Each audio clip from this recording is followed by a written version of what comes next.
Namaskar. A warm welcome to World News, an Indian perspective on All India Radio. This is Abhijit Loreng and with me is Nipunika Shahid bringing glimpses of the major developments of the day from across the globe. Over the next half an hour, we shall bring you the latest from the world of politics, economy, sports, entertainment and more. First, the headlines. Prime Minister Narendra Modi holds virtual summit with his counterpart from the Netherlands, Mark Rutte. India and the Netherlands announced strategic partnership on water. Government rejects claims of COVID vaccine shortage in the country. New Delhi expresses concern over the passage of a U.S. naval ship in the exclusive economic zone of India. U.S. President Joe Biden announces executive measures to curb gun violence in the country. Iran releases South Korean ship oil tanker Hankook Shemi and its captain. Prince Philip, Duke of Edinburgh, passes away at the age of 99. And in cricket, the 14th edition of the Indian Premier League kicks off in Chennai. Defending champions Mumbai Indians set a victory target of 160 runs for Royal Challengers Bangalore.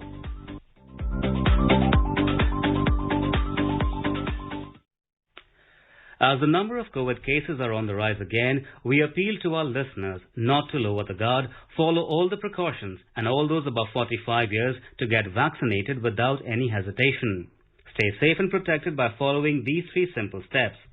Wear a face mask, maintain 2 gaz ki duri for social distancing, and focus on hand and face hygiene. And now the news in detail. Prime Minister Narendra Modi has said that India and the Netherlands are working together for a supply chain in Indo-Pacific region and on global digital governance. Holding the virtual summit with the Prime Minister of the Netherlands, Mark Rutte, this evening, Mr. Modi said the relationship between the 2 countries is based on the shared values of democracy and rule of law. हमारे संबंध democracy और rule of law जैसी shared values पर आधारित है. Climate change, terrorism, pandemics जैसी वैश्विक चुनौतियों पर हमारी अप्रोच एक समान है. Indo Pacific resilient supply chains और ग्लोबल डिजिटल गवर्नेंस जैसे नए क्षेत्रों में भी हमारे बीच कन्वर्जेंस बन रहा है. आज हम अपनी स्ट्रेटेजिक पार्टनरशिप ऑन वाटर से इस सिलसिले को एक नया आयाम देंगे. Mr. Modi added that establishment of a fast-track mechanism for investment promotion also gives new momentum to strong economic cooperation between the 2 countries. He expressed confidence that post-COVID period, many new opportunities will be generated in which like-minded countries can enhance mutual collaborations. Mr. Modi also thanked his counterpart Mark Rutte for taking care of the Indians living in the Netherlands during COVID-19 pandemic. India and the Netherlands have announced the launch of strategic partnership on water to intensify ongoing cooperation and better coherence in the sector.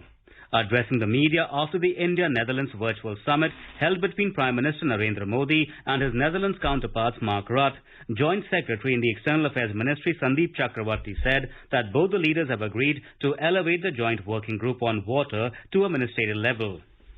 India and Netherlands have long-standing warm and friendly relations based on shared values of democracy, rule of law, respect for human rights, and the historic bonds of friendship. Both leaders reaffirmed their commitment to further strengthen the bilateral ties, in particular sectors of trade and investment, water management, agriculture, food processing, smart cities and urban mobility, science and technology, renewable energy, public health, and space. The highlight of the summit today was its focus on water. As you know, the Dutch are the world leaders in water management. 1/4 of their area is under sea level. They have successfully overcome the water-related challenges and have tested technology solutions in delta management, flood control, desalination of soil, ports and inland waterways, water recycling, as well as wastewater to energy conservation.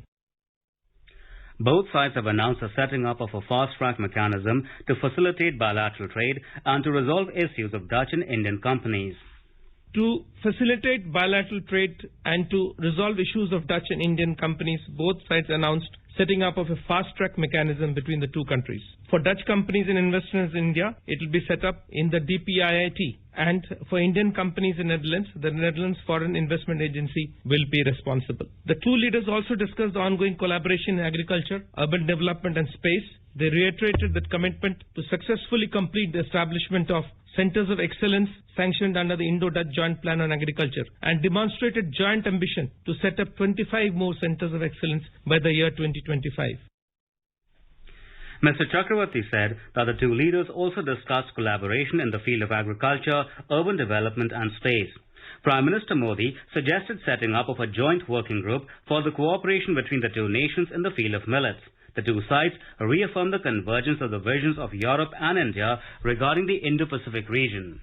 In Europe, after France and Germany to come up with their Indo-Pacific policy, Prime Minister Rudd mentioned that with France and Germany, they are working with the EU to come up with EU's Indo-Pacific strategy, and said that in any Indo-Pacific strategy, India is going to have a critical role, and appreciated India's importance in the Indo-Pacific context, and mentioned the convergences that exist between the Dutch Indo-Pacific policy and India's own Indo-Pacific Oceans initiative. As you are aware, the Netherlands Indo-Pacific policy is very India-centric and also urges EU to engage in the Indo-Pacific. Prime Minister Rudd also mentioned that in the coming months a Dutch frigate will come on a voyage to the Indo-Pacific and will exercise with the Indian Navy and perhaps make port calls in India. On regional and global issues, the two leaders reaffirmed the commitment to multilateralism and agreed to work together towards challenges of climate change, counter-terrorism and sustainable development goal and pandemic. India has administered over 9 crore 43 lakh doses of COVID-19 vaccine in the country so far. The Union Health Ministry said that more than 36 lakh 91,000 beneficiaries have been vaccinated with COVID-19 doses in the last 24 hours. A total of 1,31,968 new cases have been reported in the country in the past 24 hours, taking the cumulative positive cases to over 1 crore 30 lakh. In the same time period, 780 deaths were reported, taking the toll to over 1,67,000 across the country. 10 states including Maharashtra, Chhattisgarh, Uttar Pradesh, Delhi, Karnataka, Kerala, Madhya Pradesh, Tamil Nadu, Gujarat and Rajasthan have shown a rise in the COVID daily new cases. Over 83% of the new cases are reported from these 10 states. Maharashtra has reported the highest daily new cases of over 56,000, followed by Chhattisgarh with 10,652 cases. India's Health and Family Welfare Minister Dr. Harshvardhan has expressed concern over the rising cases of COVID-19 in the country. He said the casual approach and laxity of the people towards COVID-19 has resulted in a sudden spike of fresh cases. While chairing the 24th Group of Minister meeting on COVID-19 today, Dr. Harshvardhan assured that all the facilities required to tackle rising cases are maintained well. He informed that over 15,000 dedicated healthcare facilities are functional in the country and there are over 18 lakh beds for COVID patients. On the vaccination front, the minister said India is inoculating at a faster rate. Today at 9 o'clock, the latest figures suggest that 9 crore 43 lakh 34,262 doses have been given to people in India of the various priority groups. And in the last 24 hours itself, we have given 36 lakh 91,511 doses. This figure, in fact, in last week, we one day even gave 43 lakh doses. This is probably the highest given anywhere in the whole world. The minister said 6 crore 45 lakh doses of vaccines have been exported to 84 countries by India so far. Meanwhile, all government and private schools in the national capital have been closed till further orders in view of the surge in COVID-19 cases. Delhi Chief Minister Arvind Kejriwal informed this in a tweet. Now let's take a look at the coronavirus update from around the world. The UK has announced granting free visa extensions for thousands of crucial frontline health workers and their dependents. In a statement, UK Home Secretary Priti Patel made the announcement on Friday. Free one-year visa extensions will be automatically granted to eligible overseas health and care workers whose visas were due to expire before the 1st of October 2021. In another development, the UK government has announced that from Friday, the 9th of April, everyone in England will be eligible for free rapid COVID-19 COVID-19 tests twice a week. In a statement, the government has said that making rapid tests available to everyone will ensure that more cases will be detected, break the chains of transmission, and save lives. A Hands, Face, Space, Fresh Air campaign will be undertaken from Sunday to remind the public of the need to use the NHS COVID-19 app to check into premises including outdoor hospitality, hairdressers, and gyms. In Brazil, the country's apex court has ordered the Senate to investigate President Jair Bolsonaro's response to the coronavirus pandemic. Brazil in recent weeks has become the global epicenter of the COVID-19 pandemic, accounting for more than a quarter of the world's death toll. And Australia's most populous state, New South Wales, has temporarily suspended use of the AstraZeneca vaccine. The government has reportedly recommended people under 50 instead receive the BioNTech Pfizer vaccine due to the risk of blood clots related to the AstraZeneca shot. Prime Minister Scott Morrison, however, has said the suspension will push back the country's plan to vaccinate all adults by the end of October.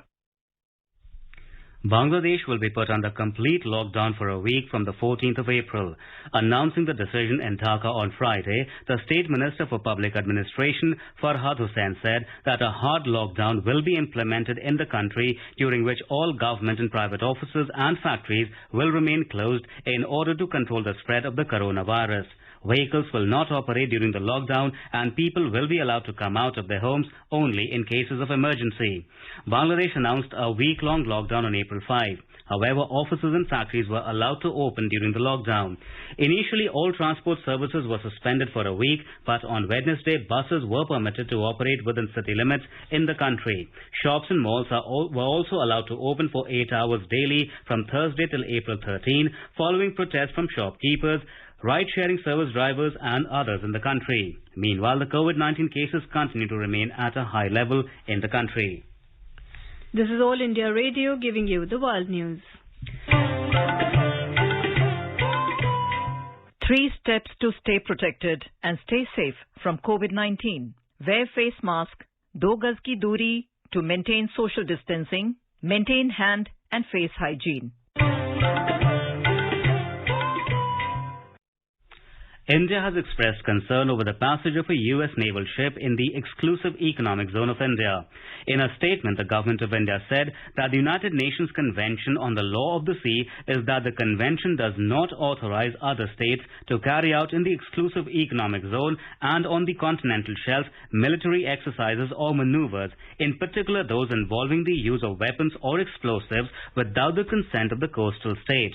It added that the USS John Paul Jones was continuously monitored transiting from the Persian Gulf towards the Malacca Straits. The statement mentioned that India has conveyed its concerns regarding this passage through the EEZ to the government of the US through diplomatic channels.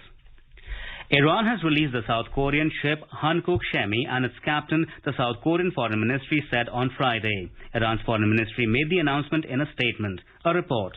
The South Korean oil tanker had been seized by Iranian forces in January near the Strait of Hormuz. The vessel was traveling from Saudi Arabia to the United Arab Emirates. In a statement, Iranian authorities have informed that the captain and the sailors are in good health, and it's been confirmed that the ship and its cargoes had no problems. It added that the ship departed from Iran after completing administrative procedures. Iranian leaders have cited environmental pollution as the reason for stopping the ship. However, the vessel's owners reportedly have rejected these accusations. The release of the ship comes as Iranian leaders and representatives from major world powers such as the US continue negotiations on Friday on the Joint Comprehensive Plan of Action JCPOA in Vienna. The US under the Trump administration withdrew from the deal in 2018. However, the current US President Joe Biden has expressed willingness to rejoin the agreement if Iran stops its enrichment of uranium. The U.S. President Joe Biden's administration has imposed sanctions on an alleged Pakistan-based human smuggling organization, Abid Ali Khan Transnational Organization, after it was found involved and guilty of smuggling migrants to America. In a statement, the U.S. Treasury Department confirmed that it has blacklisted Pakistan's Abid Ali Khan for running a prolific human smuggling organization. Khan was indicted on Wednesday by a federal grand jury in the Eastern District of Virginia for allegedly leading the whole process of smuggling undocumented people into the U.S. from Pakistan and Afghanistan. The decision by the Treasury Department comes in the wake of a sharp increase in apprehensions on the US-Mexico border, posing serious political challenges to the new administration. The United States has also added 7 Chinese supercomputer research labs and manufacturers to its export blacklist. The latest sanctions block access to U.S. technology for Chinese researchers and manufacturers for making supercomputers used by Chinese military in weapons development. Chinese-designed supercomputers have set records for speed but are assembled from U.S. supplied processor chips and other hardware. The measure announced by the U.S. administration yesterday indicates that President Joe Biden is sticking to the tough line taken by his predecessor, Donald Trump, towards Chinese technological industries. President Biden has said he wants better relations with Beijing, but has given no indication he will roll back sanctions imposed by Trump on Chinese telecom equipment giant Huawei and other companies. Meanwhile, American telecom regulators are in the process of stripping 3 Chinese phone carriers of the right to operate in the United States.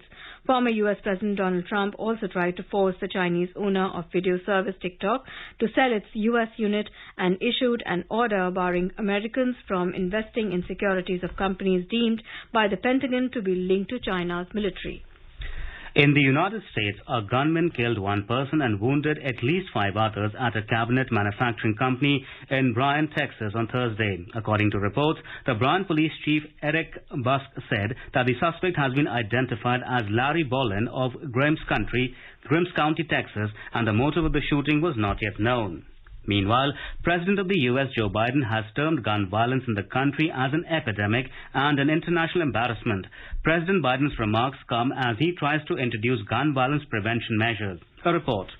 President Biden has announced a slew of executive actions to put in place checks to reduce and prevent instances of gun violence in the country. On Thursday, Mr. Biden announced measures to rein in the proliferation of so-called ghost guns. Ghost guns are unlicensed, homemade, build-it-yourself guns which contain directions on how to self-assemble the weapon. The president said that since they have no serial numbers, they cannot be traced at crime scenes. The second measure announced by Mr. Biden is to ask the Justice Department to release a new annual report on firearms trafficking. Thirdly, the president said that he wants to ensure that pistols modified with stabilizing braces are treated with greater seriousness. The modification makes pistols more accurate than a mini rifle. These are 3 of a slew of measures announced by President Biden as he rallies the U.S. Senate to pass gun control legislations. The Constitution of the USA, through its Second Amendment, provides American citizens the right to bear arms. However, President Biden has said that no amendment to the Constitution is absolute. From the very beginning that the Second Amendment existed, he said, certain people weren't allowed to have weapons. Mr. Biden said that 106 people die every day in the U.S. from gun violence. For World News, Prashant Kumar Sinha. This is All India Radio giving you the news. Prime Minister Narendra Modi has conveyed his condolences to the British people and the royal family on the passing away of the Prince Philip, Duke of Edinburgh. In a tweet, Mr. Modi said he had a distinguished career in the military and was at the forefront of many community service initiatives. The Prime Minister added that his thoughts are with the British people and the royal family. Meanwhile, Foreign Secretary Mr. Harshvardhan Shringla met British High Commissioner of Alex Ellis and conveyed condolences on the passing of Prince Philip, Duke of Edinburgh. Defence Minister Rajnath Singh held talks with his Kazakhstan counterpart, Lieutenant General Nurnal Yermebayev, in New Delhi on Friday. During the meeting, the 2 ministers exchanged views to further strengthen bilateral defence cooperation in various fields. They agreed that both sides must look at the possibility of defence industrial collaboration of mutual interest. The Kazakhstan Defence Minister thanked Mr. Singh for the opportunity given to the Kazakh troops for deployment as part of the Indian Battalion in the United Nations Interim Force in Lebanon. Chief of Defence Staff General Bipin Rawat, Chief of Naval Staff Admiral Karambir Singh, Defence Secretary Dr. Ajay Kumar, Secretary Defence Production Raj Kumar and other officials were also present in the meeting. The 11th round of talks between India and China is underway at Chushul BPO in eastern Ladakh on the Indian side. Our Leh correspondent reports that corps commanders of both the countries are to discuss disengagement from the remaining friction points in the region. The army commanders are meeting today after the 20th of February. The Indian Council of Cultural Relations ICCR is celebrating its 71st Foundation Day on Friday. Swami Vivekanand Cultural Center at Indian Embassy in Beijing celebrated ICCR Foundation Day in the presence of a huge gathering of ICCR scholars in China and their disciples who learned Indian dance and music. On the occasion, the ICCR has unveiled Little Guru app, world's first gamified Sanskrit learning app, which was jointly launched in Beijing by Ambassador Vikram Misri and renowned Chinese scholar on Sanskrit and Indian studies, Professor Wang Bangui.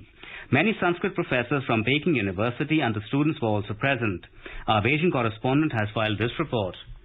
Ambassador Vikram Misri highlighted ICCR's role in promoting cultural, academic and intellectual exchanges between India and the rest of the world. He said nearly 300 students in China in the last few years have availed ICCR scholarship and hope that more Chinese students will avail of these scholarships. One of the most popular programs of ICCR is the scholarships that it offers to students internationally at the undergraduate, postgraduate, MPhil and doctoral level in various Indian universities, mostly in the field of dance, music, other aspects of culture, traditional Indian knowledge. We have offered these scholarships in China as well, and there are a number of alumni. I think nearly 300 students from China in the last few years have availed of these scholarships. I hope that in the coming years more friends from China can avail of these scholarships. Appreciating the launch of Sanskrit Guru app, Professor Wang said that outside India, China has a very long history of Sanskrit research along with studies on Buddhism. This year, ICCR has also announced 2 new fellowships dedicated to music, Bhimsen Joshi Fellowship for Music, Ustad Ghulam Mustafa Khan Fellowship for Music, to encourage research in the field of Indian music. ICCR also launched a vlogging competition for foreigners on their experiences about India. The videos are shown which were submitted by Chinese students in India. Renowned ICCR scholars Ms. Jin Shanshan, a Bharatanatyam exponent, and Ms. Yu Feifei, a Kathak exponent, also gave captivating performances. They also expressed gratitude to ICCR for giving a new direction to their lives. Namaste. My name is Feifei. I'm very happy to join this ICCR Day. I am the ICCR scholarship in 2006 to 2007. I'm very happy to get this ICCR scholarship, and so I love India dance very much. After so many years, I'm so happy to let me to perform ICCR dance. Give me this chance. Let me show the India classic dance to audience. India classic dance has so deep history, culture.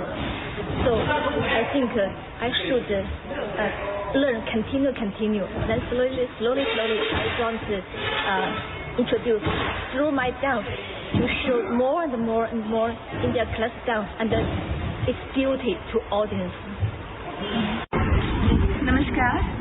I'm very happy to perform on ICCR Foundation Day. ICCR gives a very good platform for people from all over the world to learn Indian culture. I'm very lucky to be an ICCR scholar, and my best wishes to ICCR. Chinese kids who are learning Indian dance forms also gave a beautiful presentation. India is also celebrating Azadi Ka Amrit Mahotsav to celebrate 75 years of independence, which was the prevailing theme of the entire event. Anshuman Mishra, AIR News, Beijing. The Sensex and the Nifty today logged modest losses in sync with the fall in other Asian equity markets. On the other hand, the rupee weakened 14 paise against the US dollar. A report from the Business World. Sensex at the Bombay Stock Exchange lost 155 points, or 0.31% to close at 49,591. Nifty at the National Stock Exchange also slipped 39 points, or 0.26% to settle at 14,835. In the global equity market, most Asian equity markets fell after reports of rise in inflation. In China, that could prompt authorities to act to cool the inflation. Hong Kong's Hang Seng plunged 1.1% and China's Shanghai Composite Index declined 0.9%. South Korea's Kospi slipped 0.4% and Singapore's Straits Times Index fell 0.1%. On the other hand, Japan's Nikkei 225 gained 0.2%. In intraday trade, European stocks were trading mixed and in a narrow range. Back home, gold prices fell 250 rupees per 10 grams at the multi-commodity exchange for April contracts. Gold futures were trading around 46,585 rupees per 10 grams. Silver futures also declined 585 rupees to trade at around 66,920 rupees per kilogram for May contracts. Oil prices fell amid concerns about rising supplies from major producers. In intraday trade, Brent was trading around $63 per barrel, and the rupee at the foreign exchange market weakened by 14 paise to 74 rupees and 75 paise against the US dollar. Arjun Chaudhary for World News, All India Radio. Moving on to sports, in the Europa League football, Manchester United defeated Granada 2-0 in the first leg of the quarterfinals and took a big step towards the semi-finals. It was their away match against Granada. Marcus Rashford put United ahead when he superbly collected Victor Lindelof's long pass and slid a finish past Granada goalkeeper Rui Silva. United doubled their lead late on when Bruno Fernandes squeezed a penalty past Silva after Jan Bryce fouled the midfielder. The second leg will be played at Old Trafford next week. In cricket, pace bowler Harshal Patel's 5-wicket haul 5 for 27 helped Royal Challengers Bangalore RCB restrict Mumbai Indians MI to 159 for 9 in the opening match of the Indian Premier League at the M.A. Chidambaram Stadium in Chennai tonight. After Mumbai Indians looked set for a big total halfway through the innings, cruising at 86 for 1 in 10 overs, RCB pulled back by getting rid of Surya Kumar Yadav 31 of 23 balls and Chris Lynn 49 of 35 balls in quick succession. Meanwhile, chasing a victory target of 160 runs, Royal Challengers Bangalore RCB were 121 for 5 in 16 overs against Mumbai Indians when reports last came in. Now let us take a look at the major developments around the world as reported in the foreign press. Washington Post writes that Biden seeks huge funding increases for education, healthcare and environmental protection in first budget request to Congress. The New York Times writes that Amazon appears to have beaten the most significant labor drive in its history. The Guardian reports that China hands death sentences to Uyghur former officials. Globe and the Mail reported that U.S. oil exploration and production deals jumped to $3.4 billion in first quarter as shale consolidates. A quick look at the headlines once again now. Prime Minister Narendra Modi holds virtual summit with his counterpart from the Netherlands, Mark Rutte. India and the Netherlands announced strategic partnership on water. Government rejects claims of COVID vaccine shortage in the country. New Delhi expresses concern over the passage of a U.S. naval ship in the exclusive economic zone of India. U.S. President Joe Biden announces executive measures to curb gun violence in the country. Iran releases South Korean ship oil tanker Hankook Shemi and its captain. Prince Philip, Duke of Edinburgh, passes away at the age of 99. And in cricket, the 14th edition of the Indian Premier League kicks off in Chennai. Defending champions Mumbai Indians set a victory target of 160 runs for Royal Challengers Bangalore. India is celebrating the 151st birth anniversary of Mahatma Gandhi. Before we end, let us listen to his favorite bhajan, Vaishnava Jan, by artists from Iraq.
And with that, we end this bulletin.